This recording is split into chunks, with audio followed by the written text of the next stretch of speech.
ఎందుకంటే వాక్యం సెలవిస్తుంది, యేసుప్రభు ఒక చక్కని మాట అంటారు, లోకం మిమ్మల్ని ద్వేషిస్తే మొదట నన్ను ద్వేషించిందని చెప్పి మీరు గ్రహించండి. మిమ్మల్ని హింసిస్తుందంటే ఆటోమేటిక్గా నన్ను హింసిస్తుందని చెప్పి మీరు గమనించండి.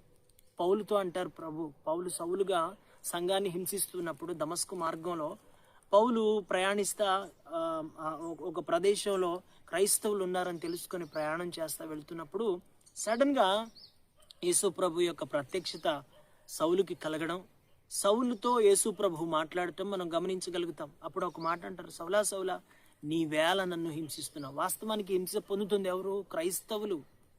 అంటే యేసుక్రీస్తుని వెంబడిస్తున్న వారు లేదా విశ్వసించినటువంటి వారు హింస పొందుతున్నారు. కానీ యేసు ప్రభు ఏమంటారు, నీ వేళ నన్ను హింసిస్తున్నావు. అంటే దానికి అర్థం ఏంటి? దేవుని పిల్లలు బాధించబడుతున్నారు. దేవుని పిల్లలు ఎవరైతే దేవుని పిల్లల్ని బాధ పెడుతున్నారో వాళ్ళు ఆటోమేటిక్గా ఎవరిని బాధ పెడుతున్నట్టు? సరాసరి దేవునే బాధ పెడుతున్నట్టు. ఇంకొక మాట ఉంటుంది బైబిల్లో, మిమ్మును ముట్టినవాడు నా కనుగుడ్డును ముట్టినవాడు అంటాడు. అంటే దేవుని బిడ్డల్ని ఎవరైనా కదిలిస్తే, దేవుని బిడ్డల్ని ఎవరైనా ఏదైనా హింసిస్తే, ఎవరైనా బాధిస్తే అది సరాసరి ఎవరిని బాధించినట్లు? దేవుని బాధించినట్లే. ఈ సందర్భంగా నేను మీతో తెలియజేస్తున్నాను, మీకు ఎదురవుతున్న పోరాటాల్లో, మీకు ఎదురవుతున్న వేదనల్లో, మీకు ఎదురవుతున్న పరాజయాల్లో, దేవుని విషయమై మీరు అనుభవిస్తున్నటువంటి బాధలలో మీరు కానీ స్థిరముగా దేవుని కొరకు నిలబడి, దేవుని కొరకు మండి అనేకులను మండించి, మీ విశ్వాసం ద్వారా అనేకులు దేవుని వైపు త్రిప్పగలిగిన జీవితాన్ని మీరు కానీ జీవించినట్లయితే ఖచ్చితంగా పరమందు మీ ఫలము చాలా గొప్పదై ఉండబోతుందని చెప్పి నేను ఈ విషయాన్ని మీకు తెలియజేస్తున్నాను. దేవుని బిడ్డలారా, దేవుని విశ్వసించండి.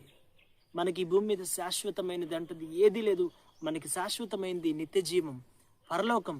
అక్కడికి వెళ్ళిన తర్వాత గొప్ప బహుమానాలు మనం పొందబోతున్నాం. కాబట్టి అల్పకాలమైనటువంటి ఈ శ్రమలను బట్టి, ఈ వేదనలను బట్టి, ఈ కష్టాలను బట్టి, ఈ కన్నీళ్లను బట్టి, ఏంటి యేసుప్రభుని నమ్ముకున్నా కానీ నా జీవితంలో ఏంటి పరిస్థితులు, నా జీవితంలో ఏంటి ఈ పరాజయం, నా జీవితంలో ఏంటి ఈ ఈ కన్నీటి పరిస్థితులు అని చెప్పి మీరు వేటి గురించి చింతపడొద్దు, వేటి గురించి బాధపడొద్దు. దేవుని కొరకు సహించే కృపను అడగండి, దేవుని కొరకు భరించే కృపను అడగండి.